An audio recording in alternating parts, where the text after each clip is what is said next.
በአዲስ አበባ የሚካሄደውን 39ኛው የአፍሪካ ህብረት የመሪዎች ጉባኤና የአፍሪካ ጣሊያን ጉባኤን አስመልክቶ ከመንግስት ኮሚኒኬሽን አገልግሎት የተሰጠ መግለጫ። ኢትዮጵያ በየዓመቱ በሚካሄደው የአፍሪካ ህብረት የመሪዎች ጉባኤ ሁሌም አዳዲስ ነገሮችን በማሳየት ያለፈው ብቻ ሳይሆን የመጻኢው የፓን አፍሪካኒዝም አርአያነቷን አጠናክራ ቀጥላለች። ኢትዮጵያ የአህጉራዊ አንድነትና የፓን አፍሪካኒዝም ማሳያ የሆነውን 39ኛውን የአፍሪካ ህብረት የመሪዎች ጉባኤን እንዲሁም ጎን ለጎን የሚካሄደውን የታሪካዊውን የአፍሪካ ጣሊያን ጉባኤን በድምቀት ለማዘጋጀት ዝግጅቷን አጠናቃለች። ከየካቲት 6 እስከ 8 ባሉት ቀናት ሀገራችን ሁለት አበይት ጉባኤዎችን ታስተናግዳለች። የመጀመሪያው የካቲት 6 2018 ዓ.ም የሚካሄደው የአፍሪካ ጣሊያን ጉባኤ ሲሆን ሁለተኛው ደግሞ ለ39ኛ ጊዜ የሚካሄደው የአፍሪካ መሪዎች ጉባኤ ነው። የዘንድሮ የአፍሪካ ህብረት የመሪዎች ጉባኤ የ2063ቱን አጀንዳ ለማሳካት ዘላቂ የውሃ አቅርቦት፣ ደህንነቱ የተጠበቀ የንጽህና አጠባበቅ ስርዓቶችን ማረጋገጥ በሚል መሪ ቃል ይካሄዳል። ይህ ርዕሰ ጉዳይ የአፍሪካን ለዘላቂ ልማት ያላትን ቁርጠኝነት የሚያንጸባርቅ ሲሆን የ2063 አጀንዳ ከግብ ለማድረስ የረዥም ጊዜ ራዕይን በመሰነቅ እየገሰገሰች መሆኗን የሚያመላክት ነው። ከዚህ አንጻር ሀገራችን ለአፍሪካውያን ልታቀርባቸው የምትችላቸው በርካታ ተሞክሮዎች አላት። ሀገራችን ኢትዮጵያ በአረንጓዴ አሻራ ባለፉት 7 ዓመታት ከ50 ቢሊዮን የሚገመት ችግኝ በመትከል የደን ሽፋናችንን ከ17 በመቶ ወደ 23 በመቶ ማሳደግና ለአዛላቂ ልማት ያለንን ቁርጠኝነት ማሳየት ችለናል። ታላቁ የኢትዮጵያ ህዳሴ ግድብን ጨምሮ የሃይድሮ፣ የነፋስ እና የፀሐይ ታዳሽ ኃይል አማራጮችን በመጠቀም የኢነርጂ ፍላጎቷን ከማሳደግም አልፎ ለጎረቤቶቿ ጭምር መትረፍ ችላለች። በተጨማሪም በነዳጅ የሚሰሩ ተሽከርካሪዎችን በመከልከል ለታዳሽ ኢነርጂ ያላትን ቁርጠኝነት በተግባር አሳይታለች። በከተማ የኮሪደር ልማትና በወንዝ ዳርቻ ልማት ከተሞችን ጽዱና ውብ ማድረግ፣ የአካባቢ ብክለትን የቀነሱ ደማቅ ከተሞችን የመፍጠር ጥረት በመዲናችን ጀምራ በበርካታ የሀገራችን ከተሞች እየቀጠለች ትገኛለች። ከፕላስቲክ የጸዳ አካባቢን ለመፍጠር የአንድ ጊዜ ፕላስቲክ መያዣዎችን በመከልከል ለዘላቂ ልማትና አካባቢ ጥበቃ ያላትን ቁርጠኝነት ዳግም አስመስክራለች። በቀጣይነትም የውሃ ሀብቷን በአግባቡና ውጤታማ በሆነ መንገድ ለመጠቀም የሚያስችሉ ሁለንተናዊ እርምጃዎችን እየወሰደች ትገኛለች። ከህብረቱ ጉባኤ አስቀድሞ የአፍሪካ ጣሊያን ጉባኤ የሚካሄድ ሲሆን ይህም የአፍሪካ ጣሊያን ግንኙነት በአህጉራዊና ዓለም አቀፋዊ የትብብር ማዕቀፎች ይበልጥ እንዲጠናከር የሚያደርግ ነው። የአፍሪካ ጣሊያን ፎረም መካሄድ ከጀመረበት ጊዜ ጀምሮ ከሮም ውጭ ሲካሄድ ይህ የመጀመሪያው ሲሆን በአፍሪካ አፈር ሲካሄድ የመጀመሪያዋ መዳረሻ ኢትዮጵያ መሆኗ ሀገራችን አፍሪካን ከተቀረው ዓለም ጋር ከማስተሳሰር አንጻር ያላትን ከፍተኛ አቅም የሚያሳይ ነው። የጉባኤው የማዕከላዊ አጀንዳ በ2024 በሮም ይፋ የተደረገውን የማቴ እቅድ አፈጻጸም መገምገምና ቀጣይ አቅጣጫዎችን ማስቀመጥ ነው። የጉባኤው ዋና ዋና አምዶች በሆኑት ኢነርጂ፣ ግብርና፣ ትምህርትና ስልጠና፣ ጤና፣ ውሃ፣ መሰረተ ልማት ሀገራችን በርካታ ተሞክሮዎችን ማቅረብና አጋርነቶችን ለመመስረት የሚያስችላት ቁመና ላይ ትገኛለች። በእነዚህ ጉባኤዎች ርዕሰ ብሔሮች፣ ጠቅላይ ሚኒስትሮች፣ ምክትሎችና የውጭ ጉዳይ ሚኒስትሮችን ጨምሮ በአጠቃላይ ከ17000 በላይ የልዑካን ቡድን አባላት ይሳተፋሉ ተብሎ ይጠበቃል። እነዚህን ጉባኤዎች ለመዘገብ ከ800 በላይ የሚዲያ ባለሙያዎች ፈቃድ ጠይቀዋል። በቀጣይ ቀናት የአህጉራችን ዋና ዋና ሚዲያዎች ዓይንና ጆሮ ሀገራችን ላይ ያነጣጥራል።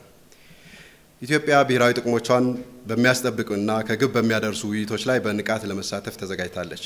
በዚህም የአፍሪካ የጋራ ጥቅሞችን ለማረጋገጥ የበኩሏን አስተዋጽኦ ታደርጋለች። የአፍሪካ መሪዎችና ልዑካን ቡድኖች በቆይታቸው ከዲፕሎማሲያዊ ስራዎቻቸው በተጨማሪ የሀገራችንን የልማት ስራዎች እና የቱሪስት መዳረሻዎች እንዲጎበኙና በቀጣይነት የተመዘገቡ ላሉ የልማት ውጤቶቻችን እንዲመለከቱ ሰፊ ዝግጅት ተደርጓል። እንዳስተናገች ሀገር ከተለያዩ ሀገራት የሚመጡ መሪዎች ልዑክና እንግዶችን ተቀብላ ከማስተናገድ ባሻገር በርካታ ሁለትዮሽ ውይይቶችን ለማድረግ ዝግጁ ናት። የህብረቱ መቀመጫና የአፍሪካ ዲፕሎማሲያዊ ማዕከል የሆነችው አዲስ አበባ በአህጉሩና ከተለያዩ የዓለም ክፍሎች የሚመጡ መሪዎችን እና የልዑካን ቡድኖችን ተቀብላ ለማስተናገድ ከምን ጊዜውም በላይ የተሟላ ዝግጅት አድርጋለች። በአጠቃላይ እንደ መንግስት እነዚህን ሁለት ጉባኤዎች ስኬታማ በሆነ መንገድ ለማስተናገድ የሚከተሉት ዋና ዋና ተግባራት ተከናውነዋል። የተቀናጀ አመራር ከመስጠት አንጻር 35 የፌዴራል ተቋማት የአዲስ አበባ ከተማ አስተዳደር ያሉበት የአብይ ኮሚቴ ስራውን በውጤታማነት ሲመራ ቆይቷል። የዲፕሎማሲና መስተንግዶ ዝግጅት ከ180 በላይ በሁሉም የአፍሪካ ህብረት የስራ ቋንቋዎች ብቁ የሆኑ የበጎ ፈቃድ ካዴቶች ስልጠና ወስደው ተሰማርተዋል። የመግቢያ ፈቃዶችን ከማሳለጥ አንጻር የቪዛ የጉምሩክና የሚዲያ ፈቃድ አገልግሎቶች በተሳለጠ ሁኔታ እንዲሰጡ ልዩ አሰራር ተዘርግቶ ስራ ላይ ውሏል። በዚህም ሁሉም የሚመለከታቸው የመንግስት አካላት ያሉበት ፖርታል ተዘጋጅቶ የሰው ንክኪን በቀነሰ መልኩ በኦንላይን ፈቃዶች የመስጠት ስራ ተከናውኗል። አገልግሎትን በተመለከተ ሆቴሎች፣ የትራንስፖርት አቅራቢዎችና የታክሲ አሽከርካሪዎች እንግዶችን በኢትዮጵያዊ ጨዋነት ለመቀበልና በቂ መረጃ ለመስጠት የሚያስችል ስልጠና ወስደዋል። እንደ መብራትና ቴሌኮሙኒኬሽን ያሉ የመሰረተ ልማቶችም በላቀ ዝግጁነት ላይ ይገኛሉ። ሰላምና ደህንነትን ከማረጋገጥ አንጻር የጸጥታና ደህንነት ግብረ ኃይሉ በቴክኖሎጂና በሰው ኃይል ታግዞ ጉባኤው በስኬት እንዲጠናቀቅ አስተማማኝ ዝግጅት አድርጓል። ኢትዮጵያ በፓን አፍሪካኒዝም ማዕከልነትና ዲፕሎማሲያዊ ሚና በኩል በአህጉሩ የአንድነት ድምፅ እንዲኖረው በማድረግ በሰላም ማስከበር ስምሪቶች ላይ ቀዳሚ ተሳትፎ በማድረግ የአፍሪካ አህጉራዊ ነጻ የንግድ ቀጠናን በፍጥነት በማጽደቅ ለተለያዩ የአህጉሪቱ ተቋማት አስፈላጊውን የመሰረተ ልማት ድጋፍ በማቅረብ ትልቅ አስተዋጽኦ ያላት ሀገር ነች። ውድ የሀገራችን ሕዝቦች፣ ይህን ጉባኤ ማዘጋጀት ለእኛ የዲፕሎማሲያዊ ስኬት ማሳያ ብቻ አይደለም። ይልቅም አፍሪካውያን ወንድሞቻችን እንደ ሀገር በተፈተንባቸው ወቅቶች ሁሉ ላሳዩን አብሮነት እና ወዳጅነት ምስጋናችንን የምንገልጽበትና አፍሪካዊ አንድነታችንን የምናጸናበት ቋሚ መድረካችን ነው።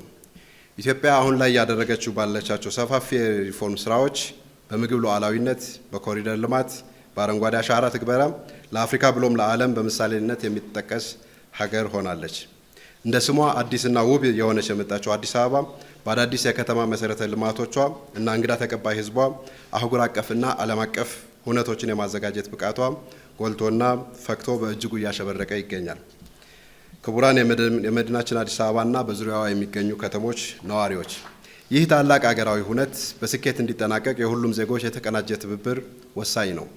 በመሆኑም እስከ ጉባኤው ፍጻሜ ድረስ በሚኖሩት ጥቂት ቀናት ሊያጋጥሙ የሚችሉ መጠነኛ መስተጓጎሎችን ሀገራችን ከምታገኘው ዘርፈ ብዙ የዲፕሎማሲና የኢኮኖሚ ጥቅም አንጻር በማስተያየት የበኩላቸውን ድርሻ እንዲወጡ መንግስት ጥሪውን ያቀርባል። በመጨረሻም ይህ የቅድመ ዝግጅት ስራ በተሳካ ሁኔታ እንዲጠናቀቅ ሌት ተቀን ለሰሩ የፌዴራልና የከተማ አስተዳደር ተቋማት፣ ማህበራት፣ ድርጅቶችና ግለሰቦች ሁሉ በመንግስት ስም የላቀ ምስጋና እናቀርባለን። የመንግስት ኮሚኒኬሽን አገልግሎት የካቲት 2018 ዓ.ም